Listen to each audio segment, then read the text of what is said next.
ახალი წლის დღეები კახეთში ამჯერად ღონისძიებებს ორმა მუნიციპალიტეტმა უმასპინძლა. ლაგოდეხსა და დედოფლის წყაროში, იქ სადაც მთავარი საახალწლო ნაძვის ხეები რამდენიმე დღის წინ განათდა, ახლა საშობაო სოფელი მოეწყო. თბილისიდან მოწვეული მომღერლები კი მრავალფეროვანი პროგრამით წარდგნენ. საახალწლო ღონისძიებების ფარგლებში გაიმართა საბავშვო აქტივობები, პატარებს შეხვდნენ ზღაპრის გმირები და თოვლის პაპა.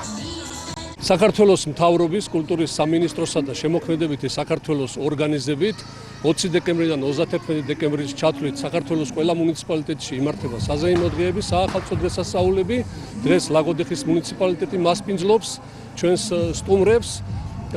სხვადასხვა სივრცეები არის მოწყობილი, საბავშვო გასართობების სივრცეები, სავაჭრო დახლები მოწყობილი. ჩვენს სტუმრებს შესაძლებლობა აქვთ მათთვის საინტერესო აქტივობებით დაკავდნენ.